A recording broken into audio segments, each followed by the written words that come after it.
So, hello friends, today I'm going to present you this wonderful lens that actually doesn't look like a big deal, but it is.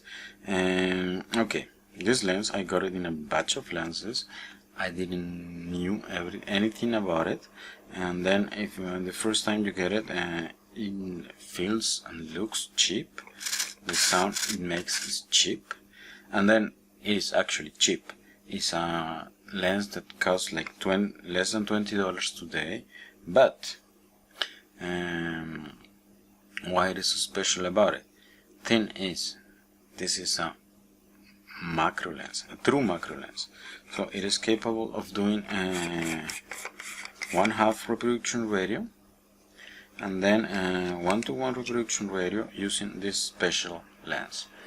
And it is a Vitacon lens. And then this is probably the cheapest macro lens, and then I'm telling you, construction looks and feels cheap, but optically it is a rather good lens, especially for the price you pay for it. And then, as I was saying before, it came out like in the year 2000, probably in the 90s, and then it is under the brand Vitacon, but the actual maker is Cosina, who also made this lens in the brands Vivitar, Soligor, Phoenix, Promaster, Pentax, Vitacon, Voigtländer, and Cosina, obviously. And it's a very nice lens. If you're interested into macro but your budget is limited, this is probably the way to go, because I'm telling you, this is less than $20, and people interested in macro knows that macro lenses are rather expensive.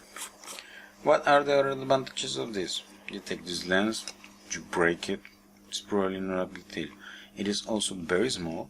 If I compare it here with a big macro lens, which is the Micro-Nikkor 105mm 2.8 G ED and blah blah blah, you can see that the lens is rather small, so I prefer carrying this all day than this. And then okay, so that's it for the presentation. Now I'm going to do something, because I am a jerk. I'm going to challenge this lens, the $20 lens, to the probably $800 lens, and then we will see the quality of this lens, and you will see that it is actually a good buy. So let's go for the comparisons. So, hello friends, to start the comparisons, I am comparing a macro shot at 1:1 reproduction radio. Here on the left we have the Vitacon f3.5 at f3.5 as it indicates to the camera. On the right we have the Micro-Nikkor 105mm, which is telling to the camera and reading f4.8. Okay, so this is it.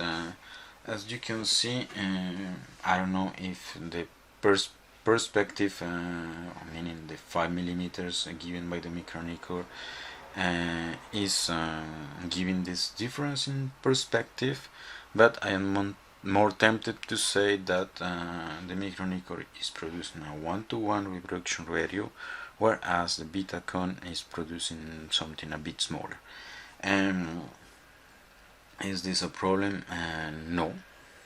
I've been insisting all the time, especially for the price of this lens.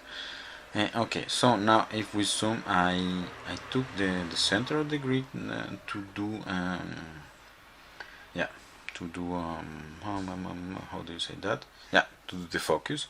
So and then if we zoom here, so we can see that the Vitacon is producing a rather nice image, whereas the Micro-Nikkor, I would say if you remove the chromatic aberration,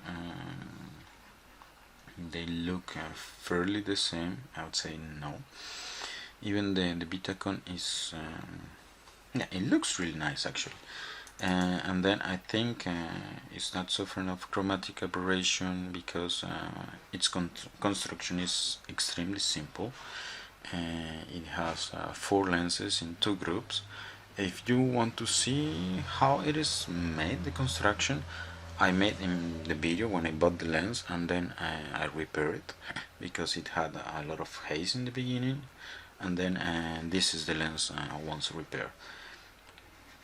So now if we go to the next aperture, which is f5.6, well, this is the order I took at least, you see, well, here both images look really good, and then if we get close we can see that the Micro-Nikkor is still suffering from some chromatic aberration, whereas the Vitacon, well, I would say is giving almost the same result as before. Then if we move to f8, okay, this is f8, we can see probably some change here, and then we see that the chromatic aberration is gone from the Micro-Nikkor, and now the Micro-Nikkor is giving a slightly better image, but I'm telling you, just barely. For example, here you can see the details of the grinding on the grid, and then here you can see them as well, but they're a bit fuzzy here as well. In this point and this point, this one looks a bit fuzzier, but okay.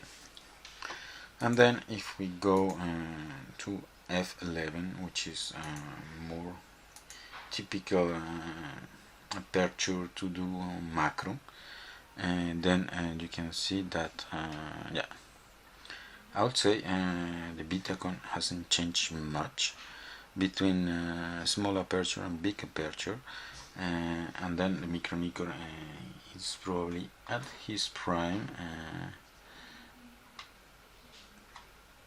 and then is providing slightly more detail than the Vitacon, but just slightly more detail, not a huge difference here. So my verdict in macro, I would say this lens, if you can find it, and you will probably find it really cheap, it's really a good choice. The Micro-Nikkor obviously is always a good choice. So now what I'm going to do is going to show you some standard pictures, namely yeah, regular life pictures, and then same thing. Here we have still the Vitacon at f3.5, which is the biggest aperture it can produce, and then the Micro-Nikkor also at f3.5. Then here you can see slightly a difference in the bokeh between both lenses. I will say the Micro-Nikkor is producing a creamy bokeh, whereas yeah, the Vitacon is producing a hard edge bokeh, which is, well, this is really depends on the preference of the people.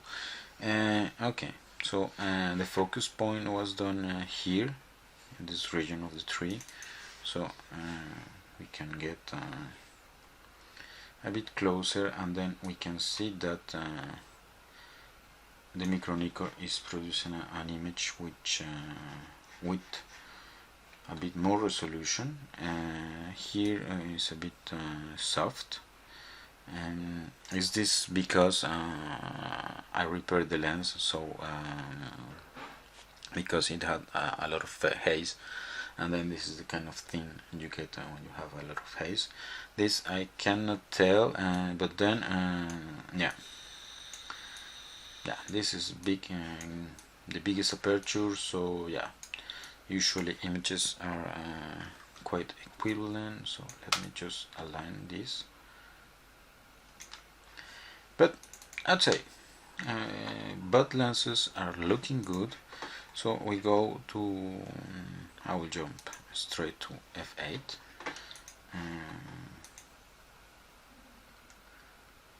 So here, yeah, the overall picture, no big difference, I would say. Then if we look close to the details, we can see a difference in color rendition, but fairly they look the same. And then just to finish, we go to F11 to see the differences, and then yeah, far away, yeah, the Micro-Nikkor is a bit more contrast. Okay, I have to say these images have no modification at all. These are as they come from the camera, and the camera is a Nikon D600.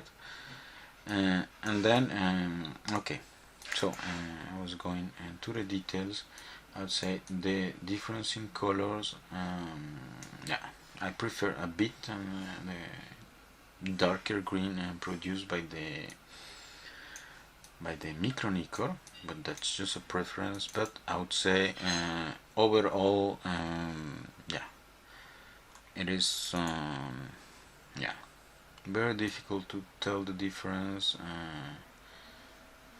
between the two lenses. They both look very good, and then obviously the Vitacon has the clear advantage of having an extremely low price.